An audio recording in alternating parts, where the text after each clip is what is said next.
otyo muno akiki wamanyire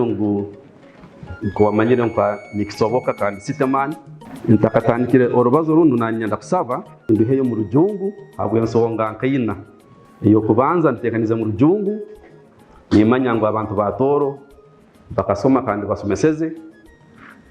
Ekyakabiri tulinamu abagenyi obundi basokutakenga ebindi ebigambo ebyo mu Tooro.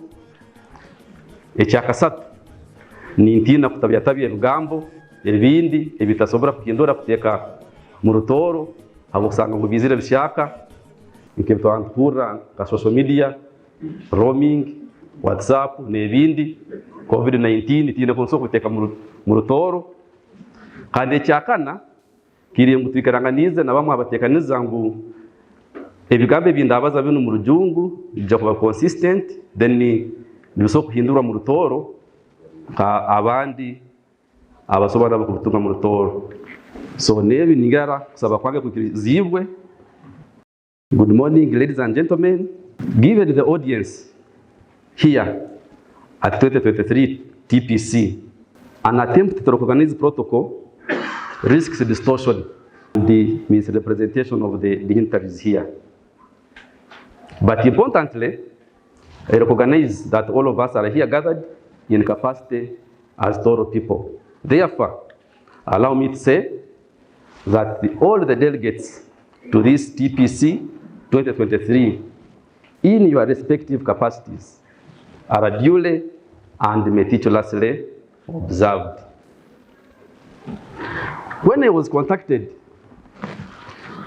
to give this keynote address, actually I was worried, given the nature of the audience that we have. Here we have elders who have been in Tooro much longer than I have. They are politicians that have walked up and down the corridors of where political power dwells than I have done. They are also business people that have sealed big and small deals at the national and international level than I can ever imagine.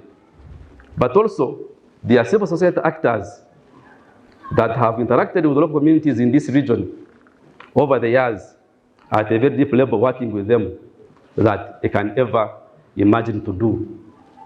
But also, we have religious people,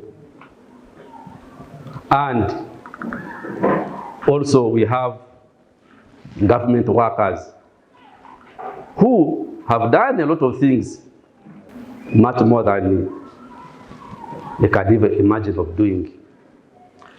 That made me anxious about what kind of keynote address will I give that makes sense to each of the delegates in the respective categories I've mentioned and in their respective capacities. As I was reflecting about that, I was quickly consoled that this is TPC, Tooro People's Conference, not TDC, Tooro Dogs Conference, or Tooro Goats Conference, or Tooro Cows Conference, but Tooro People's Conference. I was really quickly consoled because it came to my realization that I will actually be talking to Tooro people, human in nature. And despite cultural, political, and religious affiliations, despite the education, economic backgrounds, we remain people with universal characteristics, and we are all interested in the pursuit of human development at individual level, at community level, and at national level. I take note that ministers, bishops, pastors, farmers, civil servants, civil society actors, journalists, academicians, freelancers, all the people here are interested in the development of Tooro. And as the Honorable Alex Rwanda mentioned in the introduction, I borrow from the biological sciences the understanding that actually, by nature, as humans, we have certain ways in which we behave, regardless of our status, And this actually eventually informed me in the preparation of this keynote address. I'd like to mention before we proceed that I have prepared this with two blends. One, focusing on rhetoric to influence the change of mind.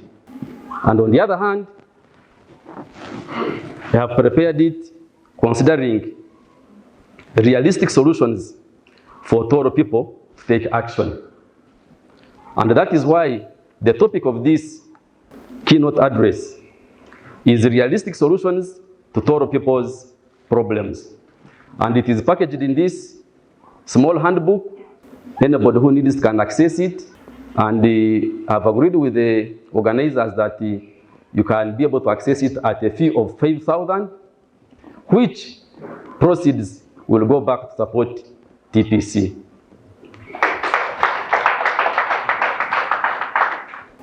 But also, I have to quickly mention that as I speak, some people may be excited, and also some people may be irritated. So I want to mention this one in advance, so that when I mention something that excites or irritates, don't put me to the cross, like what happened to Jesus. Sometimes a messenger is short, and yet is actually not the one who is responsible. In this keynote address, I will tackle 3 issues. 1, I will be able to deal with who we are. 2, where we are. And 3, what we do. Because I found that these 3 things have to be dealt with before we can start tackling issues that we are talking about at family level, talking about socioeconomic development, talking about finances and all others. Let me now proceed to cast the thematic subject of this conference. I know everyone here, physically, but also those virtually, online, already are aware that this year's Tooro People's Conference thematically is socioeconomic development challenges and solutions. So the theme recognizes that we have challenges, but at the same time, we also have solutions. The mere fact that we're talking about partly of solutions, and I know that in most cases, solutions are with us. So I will first accentuate this theme, avoiding the risk or being cautious of lamenting with some key socioeconomic challenges, 5 of them that actually disturb us. Some of these have already been mentioned, but just in the interest of emphasis, because I believe that the people who mentioned them here had not seen my presentation. And it was a surprise that some of the things that he had prepared are some of those that had been mentioned here. One of them is the HIV prevalence. This region standing at around 14%, much higher than 6.2% at the national level. The second one is ethnic and non-ethnic conflicts, which also punctuate this region. Of course, you are aware that currently we have the ADF incidents happening, but also a number of other ethnic conflicts. Some of them, of course, you know, resulting from the historical issues that the people of Tooro have had. Of course, it is public knowledge that, for example, the Omusinga from the Omusinga Bwarwenzuru was released, I think, in October this year, after 7 years in incarceration. A number of people jubilated, but still there are other people who are concerned. Given my position in this region, I usually move in different places, in the lowlands and even the mountains. So I am very well versed about what is happening. The other issue, number 3, is the poverty and unemployment, which as Tooro region poverty levels stand at 40%, below the average of 47% based on the multidimensional poverty index. And the unemployment rate is at 11.5%. Poor education system is another issue, which is evidenced in poor performance of our traditional schools in the national examinations. But also, importantly, where we have people who are educated but not necessarily educated, based on what education is supposed to bring about. Because education is supposed to bring about three things: knowledge, skills, and values. You find that some of them may have skills, but they don't have the values. Others have knowledge, but they lack skills. Other problems observed, of course, as mentioned by other speakers: stunted children due to poor nutrition, failure to establish and sustain formidable development associations, high prevalence of dysfunctional families, and low self-esteem, self-pity, and negative mindset of the Tooro people.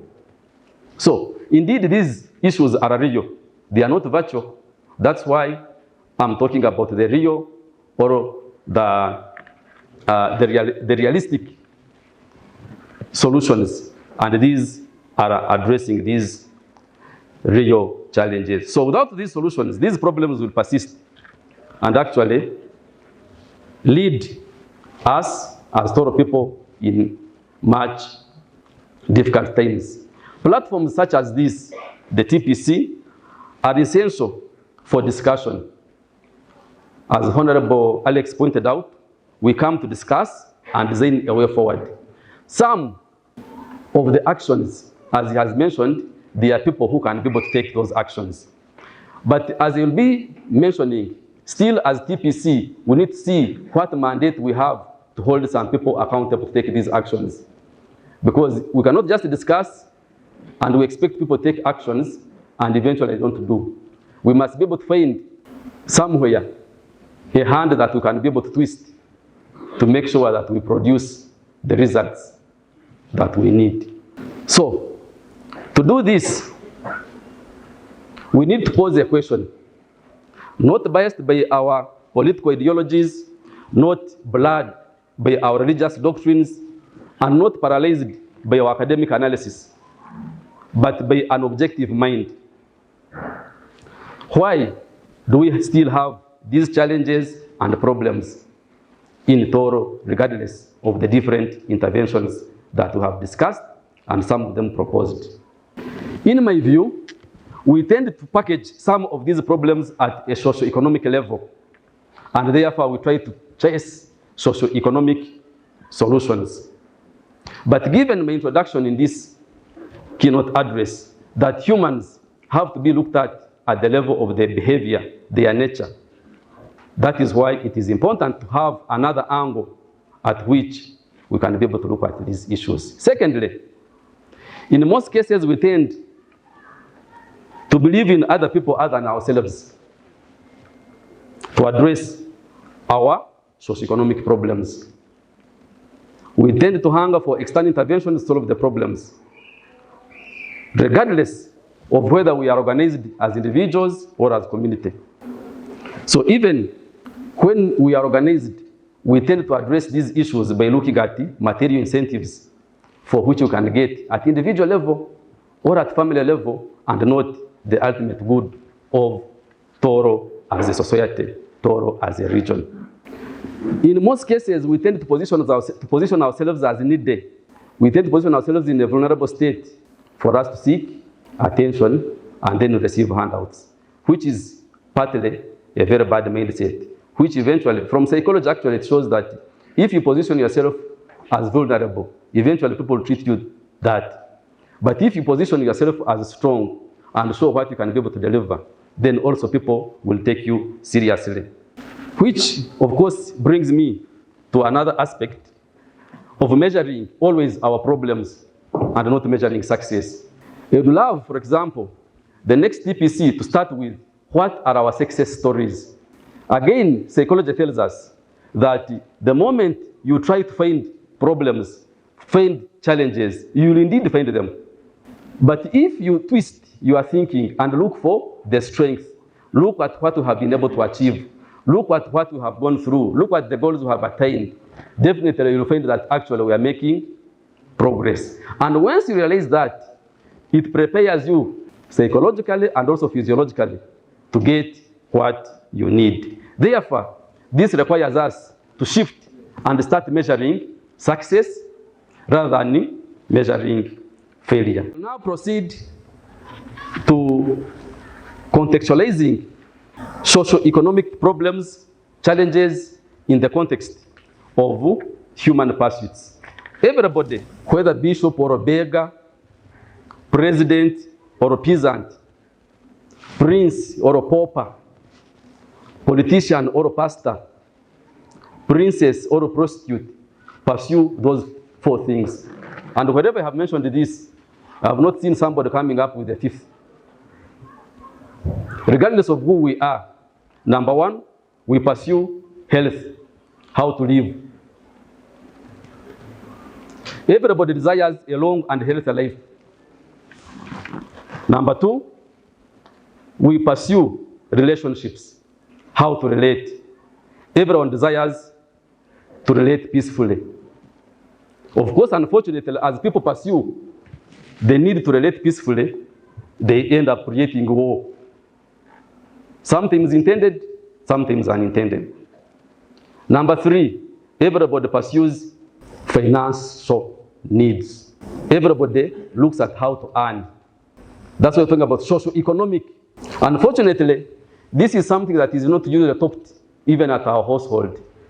When a child is growing and he gets interested in money, you say this child is going to become a thief. You desist the person from even thinking about money, expecting the person to start handling money when he has gone through school. To me, that one is wrong, because eventually, that's why someone gets a degree but doesn't know anything about finances. Maybe it is intention. I was looking at the 21st century skills. These are skills which have been developed at the international level of what someone needs to survive. I checked through all of them. Unfortunately, I didn't see financial literacy. Maybe partly because some of us who are religious have committed ourselves to always reading 1 Timothy 6:10, that money is a source of all evil. But the 4 I have, like this one, I quickly remind them also to read Ecclesiastes 10:19, that a party can create good laughter, wine can make merry, but cannot have both without money. So, and for me, I go with the Ecclesiastes 10:19, because without money, there are so many things, even we couldn't be seated here. So we need to be able to see that money is very important as our servant, not as a master. And then, number 4 of the human pursuits is how to learn. Everybody desires how to learn. I have never seen anybody saying, I am pursuing to be ignorant. I need to be as ignorant as possible. Everybody needs to get knowledge. Everybody needs to get understanding. Everybody needs to get information. Even to the extent of the information you're not supposed to get, but everybody, humans are very inquisitive. That's why, after all, when God asked King Solomon what he needed, he asked for wisdom. And God said, once you have got wisdom, He will give you all the other things. And actually, once you have wisdom, of course, the Bible presents it like that. It means that once you have wisdom, you can make money, you can relate peacefully, and you can also live a healthy life. Because you know which medicine to use, and all many other things, once you have decided to undertake learning. Learning never ends. Every day, you can be able to commit to learn. And I believe maybe at the end of this keynote address, maybe you'll take home 1 or 2 things, probably, that are coming to you. Now, let me filter out those things to the Tooro People's Conference. 3 issues I promised that I'm going to tackle, and this is the time that I'm going to deal with them. Issue 1, and as I said, some of this may excite, some of this may irritate, some of this may confuse. So maybe you can be prepared where you would like to be. Who are we as Tooro people? When I ask that question, some people may think that it is ridiculous. Who are we? Someone may say, we are a Tooro. If you ask such a question, some may say, we are Africans. Others may say, we are Babito, Basita, like myself, etc. But what this question requires is actually for us to define our cultural identity, our ethnic identity, our belief system, the values we hold, the norms and practices we hold, and the practices we perform. A quick assessment of the current socio-cultural context of Tooro people shows that we are lost in cultural identity. We have lost beneficial Tooro cultural values, norms, practices, and the remaining few are also getting lost. at a very fast rate. We currently have a mix of cultural values, Buganda, Bunyoro, Angola, and so many others, some of which are detrimental values, and we even cannot trace their sources. Sprinkled on top of these mix up of values, we see the Eurocentric beliefs, norms, and practices, and make us appear semi-African, semi-Batoro, semi-European, totally mixed up and confused, including myself. This is evidenced in the way we receive and initiate newborn babies, how we raise children, how we enter marriages, how we manage conflicts in marriage. Previously, I'm told that, for example, if there are conflicts in marriage, our Uganda would sit to discuss those issues. But they had a source of reference. But nowadays, even when they sit, eventually they ask the two people, what did you decide? At the end of the day, it is you who are living with each other. For us, we came here only to advise. Meaning that there is lack of a cultural reference. A loss of identity culturally is a lost generation. And at this moment in time, the problems of Tooro emanate partly from the lack of cultural identity. As I promised, this keynote address not only laments, not only provides challenges, but also provides solutions. What do we do with that? A solution lies in having a Tooro people cultural code of conduct. Usually we go for weddings, traditional weddings, I would say, but here we call them introductions, almost every Saturday. The people who are introduced usually have a certificate from the Kingdom of Tooro. And the certificate usually indicates, and now we have a platform, at least we have the people of Tooro listening, Tooro Kingdom listening. It is written on, this ceremony has been conducted under the norms and values of Tooro. You make an assessment and ask those two people holding the certificate together, taking photos, what that statement means. They don't know. And yet, that is what it means. What are those values that the two, because the purpose is that these are the ones which are supposed to guide them. Whenever they have conflicts will always be there. These are the ones supposed to guide them, to resolve them, to prevent them, and to do many other things. So it would be important for us to be able to come up with a Tooro people cultural code of conduct, which is written. I know, of course, we have heard some of these things from our history that for us we pass on knowledge based on oral stories, folklore. Let us now put things in writing. Let us write. I'll just remind you, some of you are interested in the history, the Sumerian Code of Conduct with 57 laws regarding the Sumerian society. Some people have studied history, remember the Hammurabi's Code of Conduct. Some people call it the Hammurabi's Law. I think they only remember one thing, an eye for an eye. But it is something that was written down to govern society with 282 rules established on how Babylon that time should be able to run. Some of us are religious. I'd like to remind you of the Mosaic Law from my namesake, prepared by Moses, who received, for example, for instance, the 10 Commandments from God, but also the book of the law and all the 5 books of the Bible, we call the Pentateuch, constitute the rules that we must be able to follow. So these influenced how people are organized. So using these examples, the need for the code of conduct of Tooro people should be able to spell out 4 things, some of which I've already mentioned, but it is important to have a code on how people live.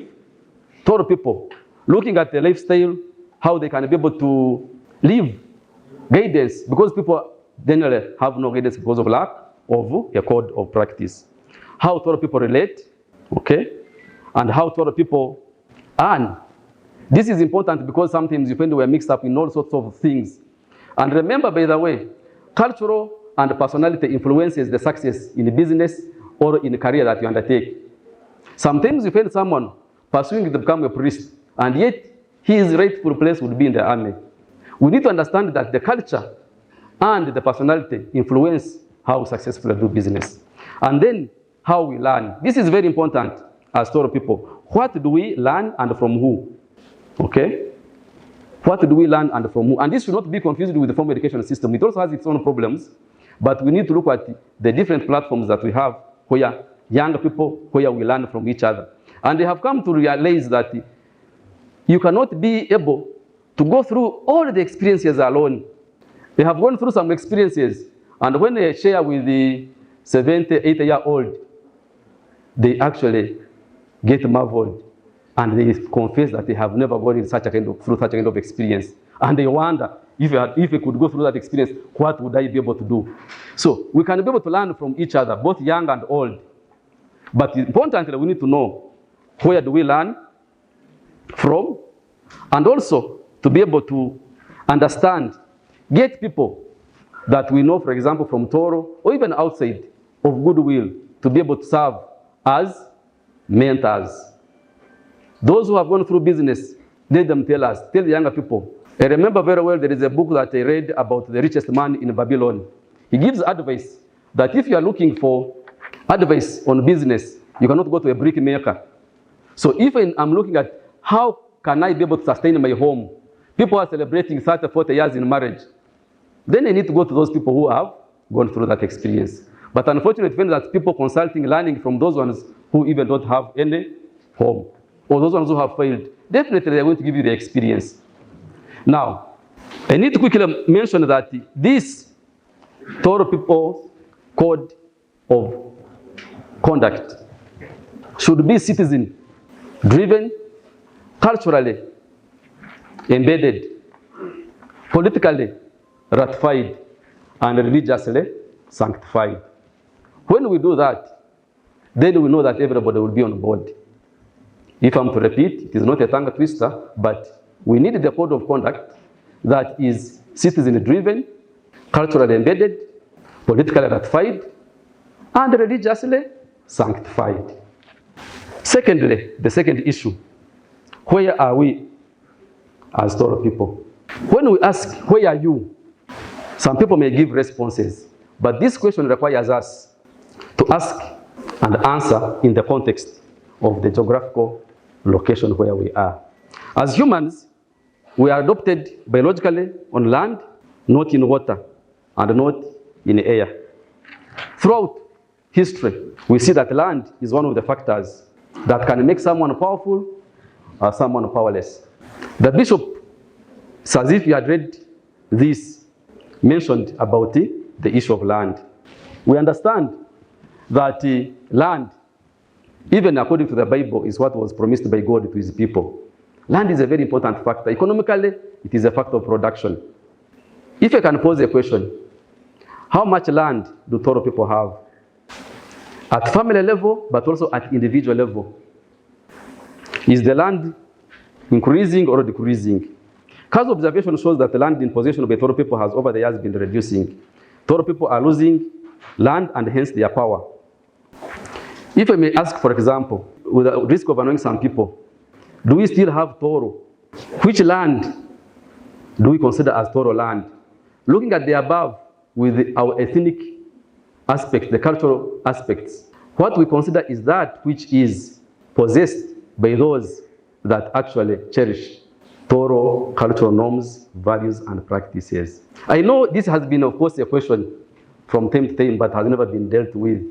You find people talking about Tooro, mentioning Greater Tooro.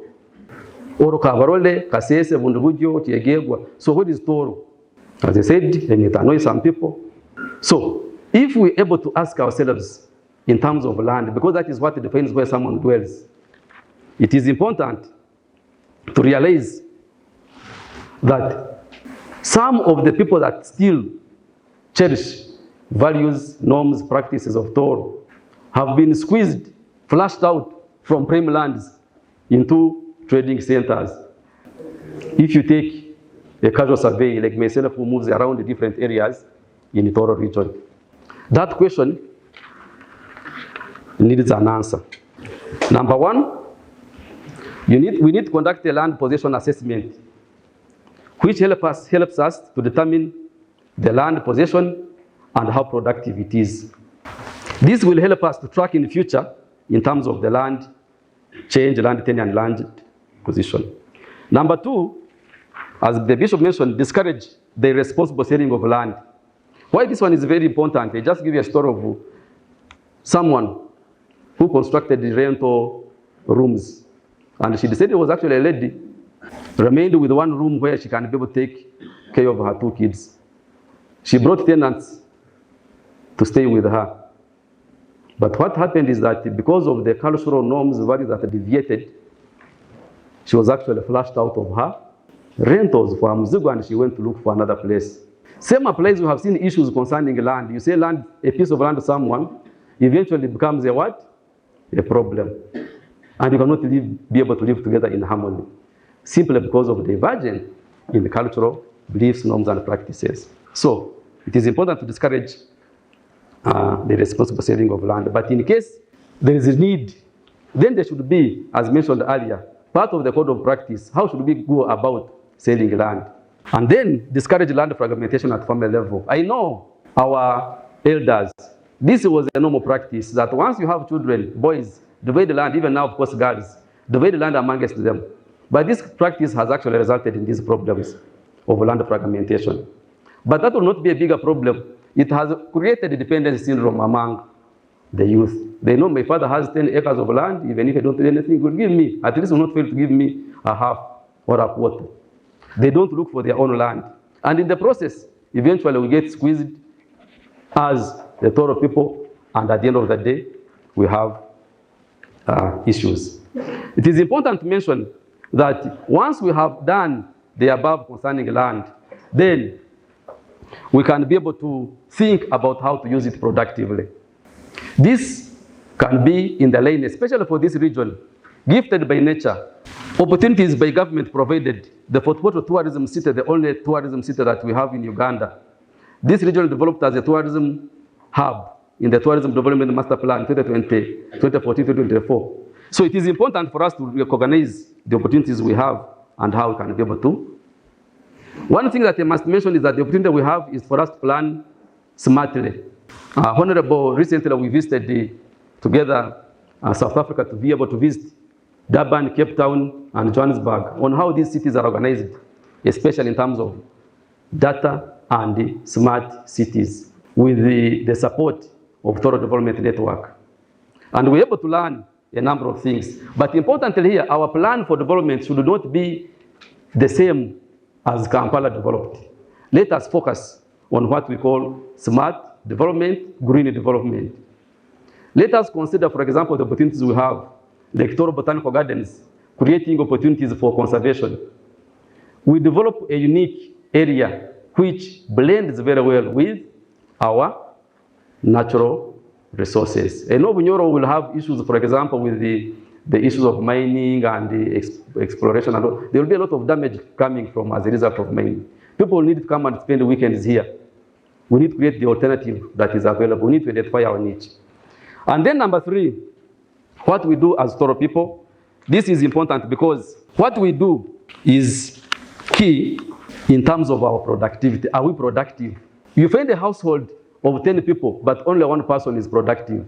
It is not like in the past where, for example, our parents, grandparents would have 20, 30 children to serve as labor from 3, 4, 5 women. That is labor. And much of the work was agriculture related. Things have changed, but somehow we still continue with this understanding of lack of productivity. Yesterday's new vision on its front page was the president gives ghetto youth 1.1 billion. I can bet all my pennies that there will be nothing produced from that money. Just like many others that I have observed, ranging from PDM, Poverty Eradication Action Plan, Bona Bagagawale, Ntandikwa, and more recently, Myoga. All these are designed, but not necessarily to be able to, are not based on the productivity of the people. Even if you give them money, the moment they are not very well aligned productively, it will just go to waste. Maybe for political reasons it may make sense, but to me, in terms of productivity of the people, it does not. This last bit is for us all personally, individually, because of the few minutes I have, I just rush through it. Because we are talking about Tooro people, young, old, male, female, regardless of where they are, I need to mention, just in outline because of time, 15 principles that can help us to live productive lives. Because without living productively, we shall have issues, especially even if we get money, even if these principles will help us to be organized at individual level. Even when we talk about family, if we have not talked about the individual, because the family is made up of individuals, beginning with a woman and a man, father, mother, then others come on. Number one is, at individual level, do you have your philosophy of life, for example? The philosophy of life is what drives your life, is what you do. We are here, for example, this started as an idea. It was a theory. Someone riding a bicycle, driving a car, there is theory. Someone playing football, there is theory. So when it comes to living a life, which is practical in nature, do you have a theory? That is one, which is called a philosophy of life. Secondly, the vision that you have at individual level for your life. This is what you see. Vision is very important because sometimes people plan, but without vision, they don't know that actually they are heading anywhere. There is a man one time who had a vision when he was still young to construct a storage building. He even designed it and afterwards put it in an envelope and kept it. But he had made a mental picture because the mental image is very important. When you close your eyes, what do you look at? Yourself? What do you look at? Your family? What do you look at? Your job? When you close your eyes, that's why in church they tell us, close your eyes because they want us to connect with the vision. Now, when you close your eyes, what did you see? So this man walked through, eventually he constructed a house. Later on in his, I think around 40s, as he was going through his things, he discovered an envelope. Checking, he found a sketch. And when he looked at that sketch, and we looked at the house that he had constructed, they matched. So vision helps you to put your plan into the subconscious. And once you have put your plan into the subconscious, then you'll act on it automatically without even realizing it. Number 3, state your mission of life. Where are you heading? What is your mission? Mission is very important because it helps you to define the purpose. As Tooro people, what is our mission? As I said, you'll go through this in outline because of time. Number 4, determine your goals. As TPC, at an individual level, as family level, this time people are making resolutions, New Year's resolutions. Those are goals that we want to achieve. Things we want to, are they realistic? It is important also to remember that also there is a process of setting goals. But importantly, we need to have these goals. And these goals, to repeat, need to be revolved on goals on healthy living, goals on relationships, goals on finances, and goals on learning. Because those are the only 4 things that we pursue. Number 5, get advice from a trusted mentor. Some of the people who are pursuing political careers, who are your mentors? People who are pursuing business careers, who are your mentors? People who are pursuing academic careers like myself, who are your mentors? Mentorship is very important, but unfortunately, again, in the past, the parents would play a role as the first mentors, as the first role models. But now, we see the majority are the TV presenters, the comedians, the actors, the musicians are the mentors and role models of our children. So generally, it is important for us to identify among ourselves as Tooro people, so that when we know that we have issues concerning marriage, these are the people who can consult. Trusted mentors. When we have issues concerning business, making money, these are concerning organizing people, so that eventually we can be both. 6, seek the intervention of the higher power. Sometimes when we plan, we forget that actually we are more spiritual entities than physical entities. We are here physically. You are listening to me, seeing me, interacting physically, but we are much more of spiritual entities. Both spiritual, of course, emphasizes that, but also science. Just to go deeper here, because it is important, I'm someone who has been interested in understanding the relationship between science and spirituality, and I have found it. I have found that deep at the atomic level that forms us as humans, there is the empty space, which scientists have found, which is 99.99% empty as an atom. And an atom is just 1% electrons, protons, which form what we see here. And after that, the laws operate differently. And when you see what happens spiritually, and you look at what happens at the subatomic level, which we call the quantum level, there is a very what? A very high similarity. The intervention of the higher power, whether you believe in science, believe in religion, is very important. Number 7, specify a realistic maturity time. Things don't happen in a day. We need to assess progress so that we can be able to determine when things will be able to happen. Things take time. Recently, there is a debate among the Catholic Church about the Pope declaration of blessing the same. That is the Fecundis Supplicas. That's how they call it. People are debating, but they forget that actually, as early as 1870, Pope Pius IV also declared what we call the infallibility of the Pope. The Pope, being a supreme leader, elder, teacher of the Catholic Church, cannot err. That protects the Pope.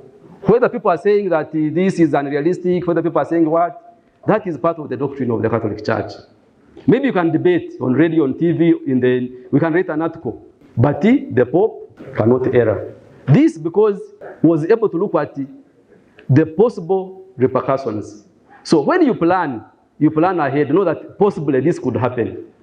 And eventually this is how we can be able to deal with it. And the Catholic Church is one of those that has planned ahead. Compromise some things sometimes is very important.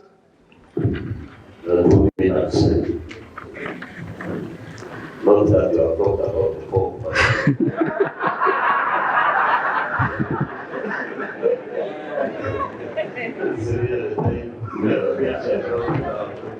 All right, thank you very much. Let me just use those 3 minutes remaining. The other are evaluate progress formatively. Also, as Tooro people, we need to, for example, if I've not been tracking progress, let's start today. The resolutions we make come next TPC. What is the progress? Principle 14 is change your mindset. We tend to work, given the current context, the world is changing at a very rapid rate. Actually, it is that 5 to 8 years, someone will be changing career. You'll find that by the 8 years, your knowledge and skills you acquired, even at the university level in college, will be no longer applicable because of change. And then lastly, reinvent yourself. As Tooro people, we need to reinvent ourselves so that we can be able to embrace the changes that are coming up, but also adopt to the modern times. One of the things that is coming up is the artificial intelligence. It is taking us, whether we believe it or not, it is actually something that is taking us. So we need to be able to reinvent ourselves, be able to understand how we use this. Recently, when we went for the retreat of KRC, we went with one of the old gentlemen in this region, Sally Vincent, and we were discussing, and he found that everything actually we were sharing was on WhatsApp. The program, the journey, the trip. And this is an 83-year-old gentleman, but he also had a smartphone. He was also on WhatsApp. Of course, there are some technicalities that would disturb him, especially, for example, if you send a message and after you have sent it, you find you have made an error, you want to correct it before 15 minutes elapse. In the past, you'd send a message, and then either you go and delete, but now you can be able to send a message, and within 15 minutes, you can be able to edit that message, even if it has been sent. So he was able to teach him that one, and he was very happy. Meaning that he's able to reinvent himself, be able to adopt with the changes. In summary, 3 things to take home. 1, let us develop and popularize a Tooro people's cultural code of conduct, which, to remind you, we said that it needs to be citizen-generated, culturally embedded, politically certified, ratified, and religiously sanctified. 2, Tooro people at individual level should aim to aggressively acquire land in and outside the greater Tooro. Where you are as a Tooro with cultural values, norms, practices, where you are as Tooro people with land, given the fact that you cherish those there, that becomes part of Tooro. And lastly, Tooro people at individual level should live productively and definitely should be able to measure, track, progress our efforts. I will end this address with Acts 3:6, That silver and gold I don't have, but what I have given you. Thank you. Another hand clap for professors. They don't talk words only. They put it in writing.